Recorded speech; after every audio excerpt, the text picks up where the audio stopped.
ஒரு காலத்தில் 2 சகோதரர்கள் மற்றும் சகோதரி இணைந்து வைரல் டிக்டாக் வீடியோக்களை உருவாக்க முடிவு செய்தனர். அவர்கள் மறுமலர்ச்சி, நம்பிக்கை மற்றும் விடாமுயற்சியின் செய்திகள் மூலம் மற்றவர்களை ஊக்கமாக்க விரும்பினர். அவர்களின் முதல் வீடியோ நமக்கு நேரிடும் துன்பமும் பேரழிவையும் நமது விசுவாசத்தின் சோதனையிலிருந்து ஒரு பகுதி என கூறும் கருத்தை மையமாக கொண்டு உள்ளது. அவர்கள் நற்செய்தியிலிருந்து சாலை 119 மேற்கோள் காட்டி, என் ஆன்மா துக்கத்தால் சோர்வடைந்தது, உங்கள் வார்த்தையின்படி என்னை பலமாக்குங்கள் என கூறினர். அவர்கள் இந்த கடின தருணங்கள் இயேசுவின் உபதேசங்களை மிகுந்த அளவில் நம்புவதற்கான வாய்ப்புகள் என வலியுறுத்தினர். அவர்களின் வீடியோவில் வலி என்பதை ஒரு சோதனையாக கருதுவது எப்படியோ நம் ஆன்மீகத்தால் பலவீனமாக மாற உதவுவதாக அவர்கள் விளக்கினார்கள். அவர்கள் பார்வையாளர்களுக்கு தைரியமாக இருக்கவும் வரவரும் விஷயங்களை எதிர்கொள்ள தயாராகவும் ஊக்கமளித்தனர். அன்னர்கள் அனைவருக்கும் நினைவூட்டினார்கள், மீட்பு பாதையை தேர்ந்தெடுக்கும் போது கெடவனின் உழைப்புகள் உங்களை தொடரவும் தூண்டக்கூடும். அவர்கள் கூறினர், இயேசு உங்கள் நம்பிக்கையை சோதிக்க தாக்குதலை அனுமதிக்கலாம் என்பதை நினைவில் வையுங்கள். அவர்களின் அடுத்த கிளிப்பில் என்னை கண்டால் எதுவும் முடியாது என்ற லூக்கா 1:37 வாசிக்கிறார்கள்.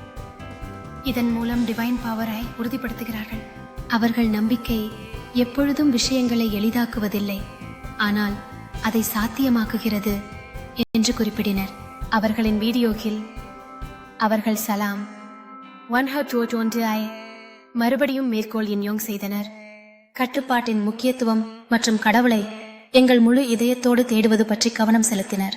அவர்கள் கடவுளின் கட்டளைகளை பின்பற்றும் மக்கள் எவ்வாறு தவறாது அவரின் வழிகளை பின்பற்றுகிறார்கள் என்பதை கூறினர். அவர்கள் கடவுளின் உபதேசங்களில் நம்பிக்கை வைப்பது கடினமான காலங்களில் தூய்மையாக இருப்பதற்கு உதவுவதாக விளக்கியனர். அதன் பிறகு சகோதரிகள் தங்கள் பார்வையாளர்களை கடைசி வரை எவ்வளவு சிரமங்கள் வந்தாலும் நம்பிக்கையுடன் இருக்க ஊக்குவித்தனர். அவர்கள் இயேசுவுக்கே மட்டுமே அவர்களின் நம்பிக்கை வாழ்க்கையின் புயல்களை கடந்த கனிமங்களாக இருக்க பேயாலவே கூடுதலாக தேவையில்லை என ஆலோசித்தனர். வீடியோக்கள் மனுறுதியாக கருத்துக்களை ஓரமாக கூட்டு செய்து அன்பமுள்ள தனிப்பட்ட கதைகள் மூலம் பரிமாறப்பட்டன. அவர்கள் தேவையில்லாத நேரங்களில் அவர்கள் உணர்ந்த கண்ணீர், டெஸ்டிமோனிஸ் மற்றும் கடவுளின் வாக்குறுதிகளை நினைவிற்கொண்டார்கள். அவர்கள் நம்பிக்கையின்மையுள்ள தருணங்களில் ஆழமான அமைதியை வழங்கும் பரிசுத்த ஆவியின் சக்தி குறித்து பேசினர். அவர்கள் அனைவருக்கும் கடவுளின் அன்பும் ஆதரவும் எப்போதும் இருப்பதனை நினைவூட்ட வேண்டும் என்ற நோக்கத்தில் இருந்தனர். அவர்கள் நம்பிக்கை அம்பலமாகவே அடைய முடியாதவற்றையும் சாதிக்க முடிகிறது என்பதை குறிப்பிடினர். ஏனெனில் கடவுளுடன் அனைத்து விஷயங்களும் சாத்தியமாகுகிறது. ஒரு பின்னணி கிளிப்பில் அவர்கள் கடவுளின் விதிமுறைகளுக்கு ஏற்ப நடக்கின்றது என்னும் முக்கியத்தை பற்றி விவாதித்தனர். அவர்கள் கூறினார்கள், பயனற்றவர்களே, அவர்களின் பாதைகள் குற்றமற்றவையாக இருக்கிறார்கள். அவர்கள் கர்த்தரின் சட்டத்திற்கு ஏற்ப நடக்கிறார்கள். அவர்கள் பார்வையாளர்களை முழு மனத்துடன் கடவுளை நாடி அவருடைய சட்டங்களை முழுமையாக பின்பற்றலாம் என ஊக்குவித்தனர். அண்ணா அக்காமார்கள் சோதனை மற்றும் அசிங்கங்களுக்கு இடையே விசுவாசம் காத்திருப்பதற்கான நடைமுறை குறிப்புகளை பகிர்ந்தனர்.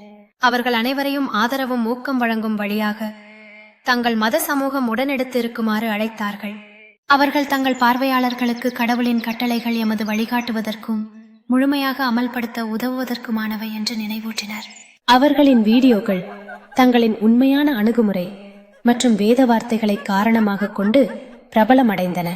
அவர்கள் மகிழ்ச்சியூட்டும் வீடியோக்களை உருவாக்குவதோடு மட்டுமல்லாமல் நம்பிக்கை உள்ளவர்களை உயர்த்தவும் வலுப்படுத்தவும் நோக்கினர். அண்ணன்களும் தங்கைகளும் அடிக்கடி ஒரு பிரார்த்தனை செய்து முடித்தார்கள். கடவுளின் சக்தி மற்றும் வழிகாட்டுதலுக்காக கேட்டனர். அவர்கள் பார்வையாளர்களை கடவுளின் திட்டத்தை நம்பக்கூடியதாக ஊக்குவித்தனர். அதலி அது புரிந்து கொள்ளுவதற்கு கடினமாக இருந்தாலும் இந்த வீடியோக்கள் உலகம் முழுவதும் கடினங்களை எதிர்கொள்வோருக்கு பலருக்கான ஊக்கம் சிறப்பிக்கும் ஒரு மூலமாக மாறியது. அவர்கள் அனைவரும் எப்போதும் கடவுளில் உள்ள நம்பிக்கை அவர்களின் வலியான கவசம் என நினைவூட்டினார்கள்.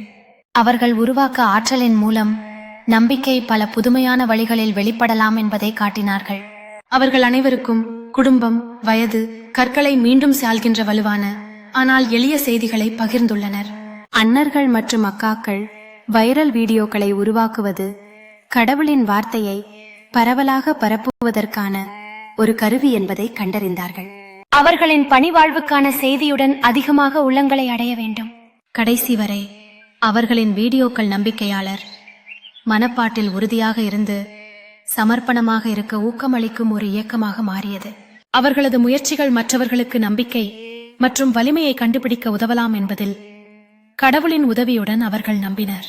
அவர்களின் கதை, நம்பிக்கை மற்றும் சிருஷ்டி எப்படி ஒரு அதிகுருவின் நோக்கத்திற்காக இணையக்கூடிய என்பதை உறுதி செய்கிறது.